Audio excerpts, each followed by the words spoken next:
अस्सलाम वालेकुम, मैं हूं आकाश आजाद, आपका मैथ टीचर। और आज हम नेक्स्ट वीडियो में स्टार्ट कर रहे हैं 2.4 के लिए। 2.3 कंप्लीट हो गई थी और 2.4 के जो मेन कंसेप्ट है पहले वो हम उस पर एक्सप्लेन करेंगे। देन हम जाएंगे उसके क्वेश्चंस की तरफ। तो सबसे पहले जिसमें यूज होता है वो होता है चैन रूल यूज होता है, ठीक है। अब चैन रूल जैसा कि आपको नाम से ही पता चल गया, चैन रूल मतलब ये लिंकेज के लिए यूज होता है, ठीक है। अब देखिए ना, पहले डायरेक्टली आप क्या करते थे, y is equal to f of x लिख देते थे। पहले आप ऐसा करते थे ना, y is equal to f of x. अब देखिए ना, y डायरेक्ट किस पे डिपेंड कर रहा था, x पे। तो हम क्या फाइंड कर लेते थे, dy ओवर dx फाइंड कर लेते थे, ठीक हो गया। लेकिन अब देखिए ना, y किस पे डिपेंड कर रहा है, u पे, मतलब फंक्शन है u का। और नेक्स्ट देखे ना, u पे किसका फंक्शन हो रहा है, x का। अब हमें तो चाहिए dy ओवर dx। अब dy ओवर dx तो डायरेक्टली हम फाइंड नहीं कर सकते ना। अब dy ओवर dx फाइंड करने के लिए अब देखें ना, हम y पे u पे आएंगे, u से फिर किस पे आएंगे, x पे आएंगे। तो ये आपका क्या है, चैन रूल जो है ये लिंकेज के तौर पर यूज होता है। ऐसा नहीं है कि ये आपके डायरेक्टली, मतलब पहले जैसा कि कर रहे थे y इज इक्वल टू किस पे डिपेंड कर रहे हैं, f ऑफ x पे कर रहे हैं। अब वो वाली बात नहीं है। y पे अब आएंगे u पे, देन u से आएंगे x पे। अब देखिए ना, dy ओवर dx हमने फाइंड करना है, तो ये आ जाएगा dy over du over dx। तो इसको हम क्या कहते हैं, चैन रूल कहते हैं। कि अगर आप डायरेक्ट उस पे क्या कर सके, अप्रोच ना कर पा रहे हो, लिंकेज यूज हो रहा हो, तो वहां पे चैन के तौर पर, जैसे कि चैन होते हैं ना, जुड़े हुए होते हैं, ठीक है, चैन बन रहा होता है। सेम जो आपका चैन रूल है ऐसे ही है कि यहाँ पे कोई दूसरा वेरिएबल वहां पे लिंक होगा, क्या होगा, लिंकेज के तौर पर यूज होगा। तो ये आपका क्या होगा, चैन रूल हो गया। अब वो वही रहा, देखिए ना, डी आपका जो है ना, डी यू से कैंसिल हो, D Y over D X ही आएगा। लेकिन यहाँ पे लिंकेज के तौर पर यू को हम क्या कर रहे हैं, यूज कर रहे हैं, ठीक हो गया। अब नेक्स्ट है आपका इनवर्स ऑफ ए फंक्शन। अब देखिए ना, y डिपेंड कर रहा है किसके ऊपर, x के ऊपर। y इज इक्वल टू क्या हो गया, f of x dy over dx हो गया। तो ये आपका क्या हो गया, y किस पे डिपेंड कर रहा था, x पे। अगर x डिपेंड करे y के ऊपर तो वो उसका क्या होगा, इनवर्स होगा। जैसे कि x डिपेंड कर रहा है y के ऊपर, तो dx ओवर dy, तो ये इसका इनवर्स होगा, ठीक है। तो इसको फाइंड कैसे करते हैं, लेट्स सपोज मैं कहता हूं कि y is equal to x plus 2 है। ये y x पे डिपेंड कर रहा है। अगर हम यहाँ से x की वैल्यू फाइंड कर ले, y माइनस 2, ठीक है, तो ये उसका क्या हो जाएगा, इनवर्स हो जाएगा। तो ये इसका इनवर्स ऑफ फंक्शन हो गया। नेक्स्ट आपके पास है पैरामीट्रिक इक्वेशन। पैरामीट्रिक फंक्शन या पैरामीट्रिक इक्वेशंस ऐसी इक्वेशंस होती हैं जो दो वेरिएबल किसी थर्ड पे डिपेंड कर रहा है, तो उसको क्या कहलाते हैं, पैरामीट्रिक इक्वेशन। जैसा कि y डिपेंड कर रहा है t के ऊपर, x डिपेंड कर रहा है t के ऊपर। तो ऐसी इक्वेशन जहां पे दो वेरिएबल किसी थर्ड वेरिएबल पे क्या कर रहे हो, डिपेंड कर रहे हो, तो हम उसको क्या कहते हैं, पैरामीट्रिक इक्वेशन। जहां पे चैन रूल लगाएंगे तो dy ओवर dx ही हमें फाइंड करना है। तो dy over dt, dt over dx, तो यहाँ पे लिंकेज के तौर पर t को हम यूज कर रहे हैं। क्लियर। तो ये होती है पैरामीट्रिक इक्वेशन। पैरामीट्रिक फंक्शन भी हो तो वो भी सेम ऐसे ही होता है कि ऐसे दो वेरिएबल जो थर्ड पे क्या कर रहे हो, डिपेंड कर रहे हो। नेक्स्ट आपके पास है इम्प्लिसिट एंड एक्सप्लिसिट फंक्शंस, ठीक है, इम्प्लिसिट फंक्शन और एक्सप्लिसिट फंक्शन।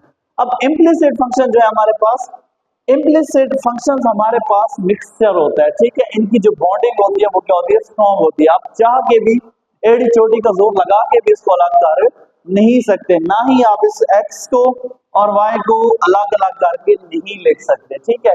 ऐसे फंक्शन जो मिक्स हो, जो क्या हो, मिक्स हो, जिनको हम सेपरेट ना कर सके, मतलब x को y की फॉर्म में या y को x की फॉर्म में ना कन्वर्ट कर सके, वो हमारे पास इम्प्लिसिट फंक्शन होते हैं।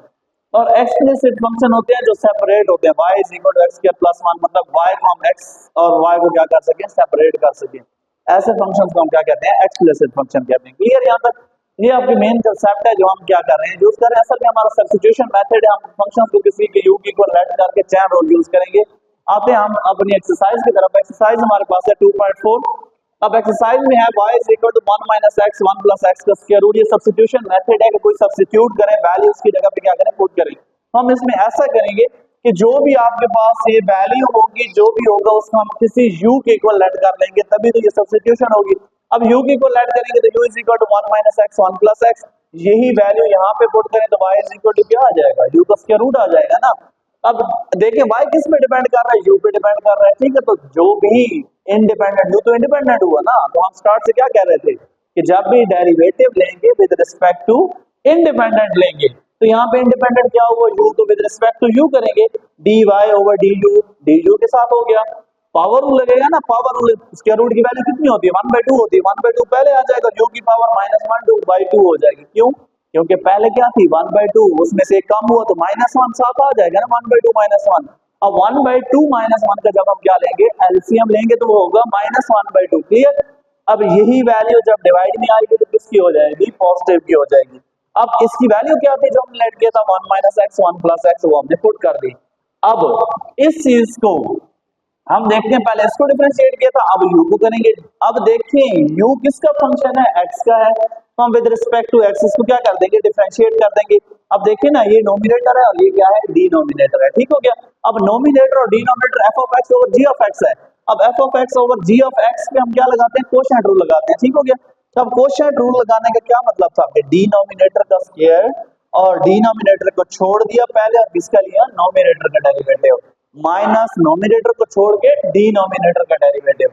अब देखिए ना, 1 + x तो एज इट आ गया। अब 1 - x, 1 का डेरिवेटिव क्या हो गया, 0, और -x का डेरिवेटिव 1, तो -1 आ गया यहाँ पे, -1 - x तो एज इट आएगा, और 1 + x का 1 का डेरिवेटिव क्या होगा, 0 प्लस, और x का डेरिवेटिव क्या होता है, 1।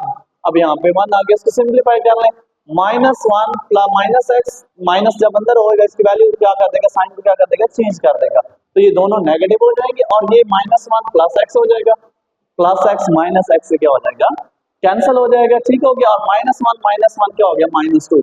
अब देखिए, हमने वैल्यू फाइंड कर ली, कौन कौन सी वैल्यू फाइंड की, du/dx, और हमने फाइंड की dy/du की वैल्यू। ठीक है, ये वाली वैल्यू हमने इसकी फाइंड की है। अब हम क्या, हमें तो चाहिए dy/dx, हमें क्या चाहिए, dy/dx। अब लिंकेज के तौर पर हमने किसको लिया था, लिंकेज के तौर पर हमने u को लिया था, सब्स्टिट्यूट किया था। ठीक हो गया। अब देखिए ना, u को लिया था तो वो u होगा यहाँ पे, dy/dx, dy/du, du/dx, du से कैंसिल हो जाए, देन भी क्या आता है, dy/dx आ जाएगा ना, यहाँ पे लिंकेज के तौर पर यूज हो रहा है। अब यहाँ पे हम इसकी वैल्यू फाइंड कर देंगे। ठीक है, dy/dx की वैल्यू पुट करते हैं, du की, सॉरी, तो यहाँ पे 1/2 square root of 1 - x 1 + x, और du/dx की -2/1 + x होल का स्क्वायर, तो ये 2 से क्या हो जाएगा, कैंसिल हो जाएगा। अब देखें ना, ये आपका ओवर का ओवर है, तो यहाँ पे इसको रिवर्स कर देंगे, 1 + x का स्क्वायर रूट, 1 - x का स्क्वायर रूट अलग अलग कर दिया, और यहाँ पे आ गया 1 + x होल का स्क्वायर। अब देखें ना, ये 1 + x का स्क्वायर रूट, ये 1 + x, दोनों की बेस सेम है और डिवाइड होना है, तो पावरें क्या होंगी, सब्ट्रैक्ट होंगी यहाँ पे। तो यहाँ पे -1 ऊपर ही रहेगा, 1 - x का स्क्वायर रूट, 1 + x की पावर कितनी थी, 2, और स्क्वायर रूट की पावर कितनी होती है, 1/2 होती है। तो 2 में से 1/2 क्या हो जाएगा, माइनस, तो 2 क्या हो जाएगा, 4 में से 1 चला गया तो 3/2, और यही हमारा क्या है, आंसर है, जो हमने क्या करना था, फाइंड करना था, हमने इसको क्या कर लिया, सॉल्व कर लिया। ठीक हो गया। तो ये था आज का टॉपिक हमारा, मोस्ट इंपोर्टेंट है चैन रूल, आगे इसमें से लॉन्ग क्वेश्चन भी चैन रूल से होंगे।